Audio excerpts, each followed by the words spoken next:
everybody. Welcome to FNN, the Feline News Network. I'm your host, Mr. Neelix, and we have our crack business reporter, Leela, here. What are we going to talk about today, Leela? Well, today we're going to talk about meetings. Oh, gosh, I can't stand meetings. Well, that's a coincidence because our guest today wrote the book on it called Dealing with Meetings You Can't Stand, Meet Less and Do More.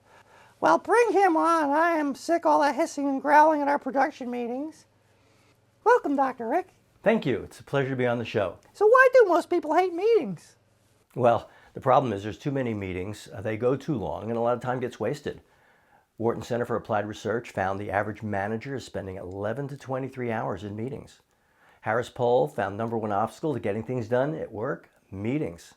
I saw one survey where 98% of people agreed half their time in a meeting is a waste of time. So if you've already got 10 million things to do and you're in a meeting that's wasting time, you're going to be right there already in your stress response going into the meeting. And Dr. Rick, in your research, what are the problems you have found with meetings?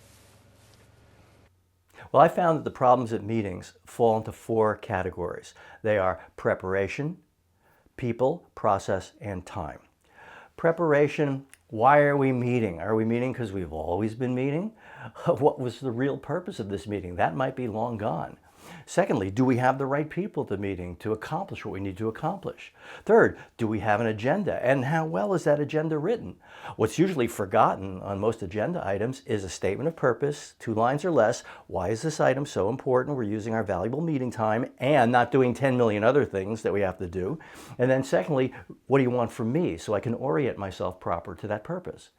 In the people category, we have people who talk too much to hear themselves talk, and then we have people who don't talk at all. You never really hear from them. You know, you want to check, what do you think about the new policy? Is everything okay? Now's the time to speak. And all you hear is, of course, later on, you hear something different behind the back.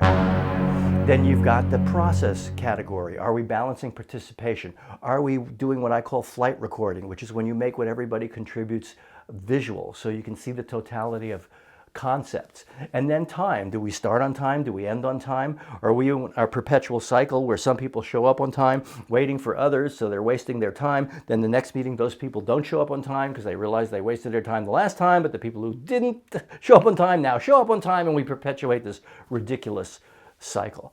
And so we have to take charge of that. And the meeting jet process that I have developed handles all those issues. I found the concept in your book of holographic thinking fascinating.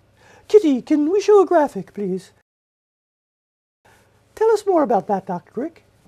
What we want to accomplish at a meeting is get everybody to see everyone else's point of view, because based on their professional orientation, their personal history, they're going to see things a little bit differently. But if everybody can see each other's point of view, you arrive at what I call holographic thinking, and suddenly the group rises up and is coming up with ideas and solutions that encompass a much greater whole and will be much more effective.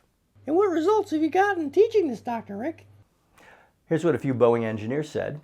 They tried my process, and they said they had a 3-hour meeting every Wednesday, and they'd been doing that for years. And the first time they did the process, they got it done in an hour. But what really impressed them is they got more done in less time than they ever did in the 3-hour period. So try it, you'll like it. So it sounds great, but how do you implement this? What if you're not in charge?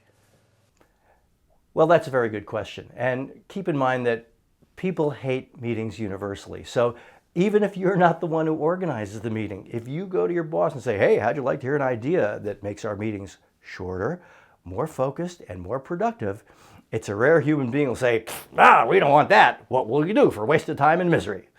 So really, everybody responds to it. And one chapter in the book is called Cage Rattling 101, and it's also about how you implement this process in your organization. And I have never found an organization who hasn't tried it and loved it.